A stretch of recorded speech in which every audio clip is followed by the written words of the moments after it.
Unlimited energy, the great pyramids, Nikola Tesla. क्या आपकी अकल इस बात को मानने के लिए तैयार है कि हमारे घरों में इस्तेमाल होने वाली बिजली इलेक्ट्रिक पोल्स और कॉइल्स के बगैर एक जगह से दूसरी जगह ट्रांसफर हो सकती है? वायरलेस इंटरनेट कनेक्शन की तरह वायरलेस इलेक्ट्रिसिटी का तस्वुर मुमकिन है या ये सिर्फ एक खाम ख्याली है?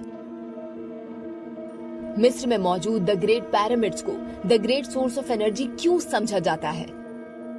एडिसन और टेस्ला के दरमियान इख्तिलाफ की असल वजह क्या है? दुनिया में होने वाली मुख्तलिफ इजादात के पीछे एक गुमनाम शख्स निकोला टेस्ला, शायद उसे वो मुकाम नहीं मिला जिसका वो हकदार था।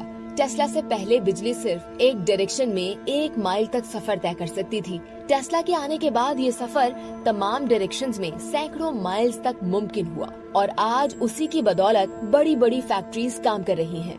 निकोलस टेस्ला एक साइंटिस्ट था, लेकिन कुछ लोग उसे आज भी एक पुरस्कार शख्स के तौर पर याद करते हैं। सन 1856 में गरज चमक के दौरान टेस्ला की पैदाइश हुई। उनके खानदानी जराये का कहना है कि टेस्ला की पैदाइश के वक्त अस्पताल की दाई ने बच्चे के मुस्तकबिल के बारे में कोई अच्छी पेशगोई नहीं की थी।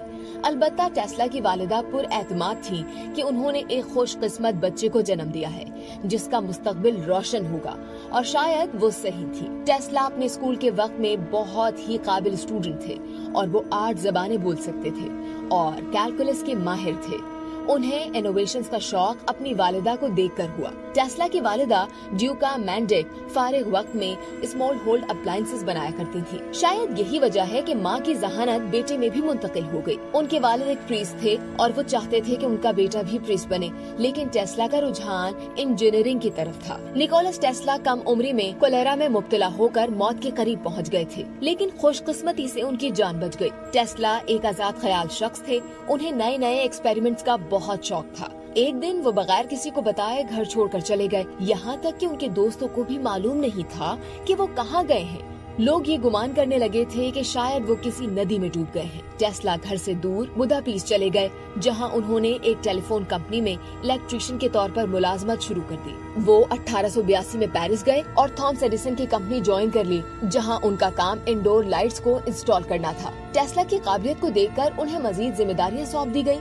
कुछ ही वक्त में उनका नाम कंपनी के इंतहाई काबिल और वफादार मुलाजमीन में होने लगा। 1884 में टेस्ला को न्यूयॉर्क में एडिसन मशीन वर्क्स के लिए काम करने की पेशकश हुई, जिसे उन्होंने कबूल कर लिया। कंपनी मालिक एडिसन टेस्ला के काम से बहुत खुश था और उनके काम को सराहता था। लेकिन यहाँ सवाल ये पैदा होता है कि जब टेस्ला और एडिसन एक दूसरे से इतने खुश थे, तो आखिर उनका इख्तिलाफ क्यों और कैसे शुरू हुआ? जानने के लिए हमारी अगली वीडियो का इंतजार कीजिए और सब्सक्राइब कीजिए डेली जंग यूट्यूब चैनल।